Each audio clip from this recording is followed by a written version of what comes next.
Hey there, everyone. Welcome back to Turnaround Coach, the place where we talk about all of the great things about transforming your organization, scaling to the next level, and really putting your system on the map to do some great things in the future. I want to start this week's episode, which is number 12, by the way. I cannot even believe we're 12 weeks in.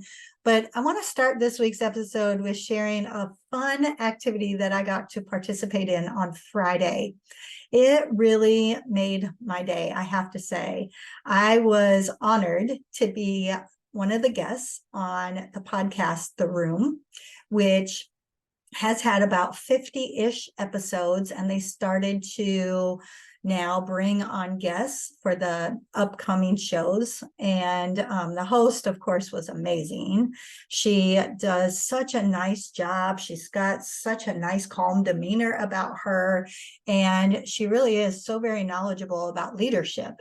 And I have a separate YouTube playlist podcast actually on YouTube for leadership. And I don't know if you've ever checked it out, but of course, feel free to do so. I release those episodes every Thursday, and I really want to continue to have a difference in the development of leaders moving forward. And she actually asked if I would ever be interested in doing stuff like that in the world. And, it just kind of aligns with, now I don't have an academy or anything like that. Of course, I have a leadership program if that's something that someone that might be interested in. But more importantly, leadership is one of those things that are going to make or break an organization for sure. I think there are three big pieces, and we talk about this here on Turnaround Coach all the time, to really scaling your organization, really getting you turned around to do some great things. One is climate culture, which we had a big conversation about last week. One is systems and processes, and then leadership for sure. Now, it's hard to say. It's kind of like that saying, what comes first, the chicken or the egg?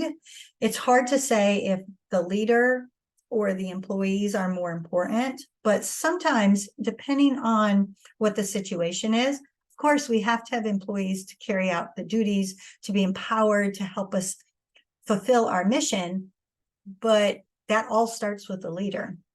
And I do want to say that I do think one of the biggest driving forces in a successful organization is the leader, and understanding what effective leadership skills look like, feel like, sound like, and how they drive your organization to success. So so that was a fun activity. I'm not sure on the date that podcast will release, but I know that it can be found on Spotify, Apple, anywhere you listen to all of your podcasts. And I will definitely, once I know that, put the information in the notes here within the Turnaround Coach. All right, so as I said, we're on week 12, and this week I want to talk about something that I think is so important, and I don't think it's on our radar. And you'll get the pun in just a moment. But this week I want to talk about, you cannot change what you are not aware of. Let's think about that for a minute. When you're making a transformation, when you're scaling, whatever it is, and it could be because you're struggling, you're about to close your doors, you're about to be taken over, or it can just be, I've been plateaued for so long, and I want to take my business, my organization, my school, whatever it is, to the next level. It's going to require change. But if you're not fully aware of everything that's going on in your organization, how are you sure that you're changing the right things? So the work that I do when I come in and work with a business or school is I really emphasize and really push for that first step, which is the deep dive analysis. We cannot move forward until we have a 360-degree view of the whole picture of your organization. Now I'm working right now to get started with a new small business that I'm going to be supporting. And that's going to be our first step. And it's going to be intense. That's intense work, y'all. I remember going through it with each of the organizations that I led and helping others go through it as well. And you come out at the end exhausted, but it's good work. It's the work that helps you know, I can clearly see everything that's going on. Now, as you're doing the transformation, that's super important. However, you also need to be able to go through that process so that you learn how to really dig into things as you make the transition and you start moving forward. Because again, you can't change things, you can't fix things, you can't make things better if you're not aware of what's happening. And it can be so easy to just assume, okay, I did my transformation, I did my turnaround, we're on top, we're being successful in these areas, but now something's going on over here. I liken it to when I was a teacher. Now, hear me out on this.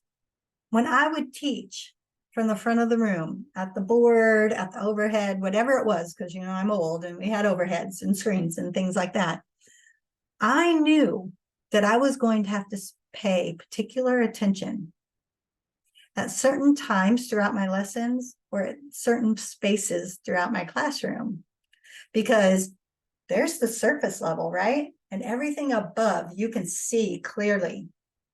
But everything underneath, it's like a mystery. And there's a whole world going on down there. I can promise you, even with your youngest little kids, there's a whole lot going on. And it's the same thing in an organization. You can walk your building, you can walk through your offices, whatever space you have, you can look at your documents. You're going to see things that are going to stand out to you very easy. Those are the things that are the big things, right? You will be able to see if your employees have a smile on their face or not. You will be able to see if they're at work on time or not. You will be able to see if things are clean or not. You will be able to see those types of things.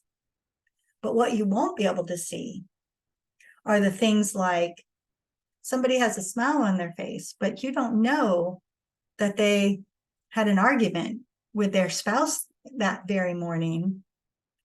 And the spouse ended up saying they no longer want to be part of the marriage because people are good at hiding those things. You won't be able to see that your people sit in your meetings, listen to every direction you give, nod their head and say, yes, ma'am, yes, sir, but then leave that meeting, go out and work with your customers and do it in a manner that they want to do it. Totally opposite of what's happening when you're sitting in the meetings. All of those things will eventually catch up with you. And you've made too many changes. You've done too much hard work to let that start to happen again so that it eventually takes you right back to where you started. So a couple of tips for that. I really have to say, you have to be 100% present when you are the leader, when you are the owner, when you are in charge, y'all. You have to know what's going on. And how do you do that? You need to be visible. You need to talk to people. You need to ask questions. You need to be present when meetings are taking place. Now, does that mean you have to be in charge of every one of those meetings? Absolutely not. Does that mean you have to be the only presenter to your staff, to your clients, to your customers? Do you have to have that control? No. But if you're not aware of what's taking place, then you're going to be surprised at some point in time, I promise, because it's human nature. People are going to do what gets monitored. And if you're not monitoring the big ticket items, the things that matter most, then you're going to end up having some problems in the end.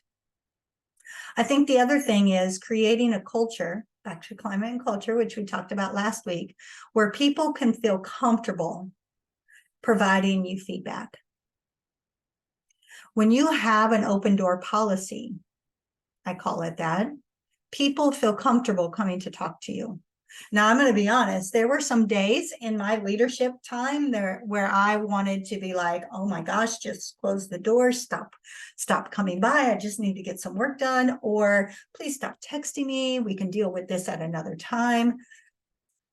But I quickly realized that the perception of my staff, the perception of my families who were my clients, was important. And if they had the perception that I wasn't going to be there for them and they couldn't come and talk to me, then they weren't going to continue to talk to me. Now, do you need to set some boundaries? Absolutely.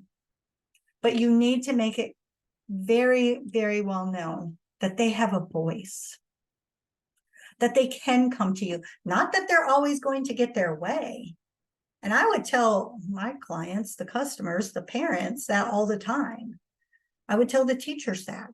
I'm not going to promise you that that's how it's going to happen, but I am going to promise you that I'm going to look into this and I'm going to find out more, and I'm going to figure out a way that's going to help us move forward so that we can remedy this problem. And then finally, I think you just have to remember that things are going to happen and you're not going to know everything. That's going to be okay. But the more prepared you are, when your systems, policies, and procedures are clear and efficient and effective, when you work to build that climate and culture where people know this is what we stand for, this is how we do things here, and your employees and your clients and customers can feel like I am empowered to do the work and move forward and help this organization be its best. And when you're willing to be vulnerable, admit when you don't know something, ask questions when you need clarification, and never assume things are just going to be the way they're going to be, that will go a long way with everybody involved in your organization. So just to recap, remember, you can't change what you're not aware of. This comes from transformations, scaling your business, and the everyday work that you do. You need to get out there. You need to be visible. You need to ask questions. You need to be vulnerable.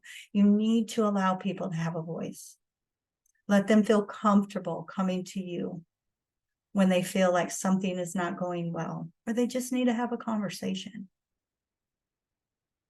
If you do those things, you're going to find that you will easily be able to transform your organization from one that is okay to one that is amazing, from good to great. And I know that's what we all set out to do when we started this vision of what we saw our future to be in our professional worlds. All right. I hope you have a fantastic last week of September. I can't even hardly believe it. Make big things happen because you know you can. And if you need help, reach out. I always start with some free consultations so that we can see if we're a good fit to work together, and just to get you those little tidbits of information that can help you grow your business, scale your business, and be that amazing leader that you set out to be. Please share this information with anyone else that you may know that might need this support. And I will see you right back here next week on Turnaround Coach.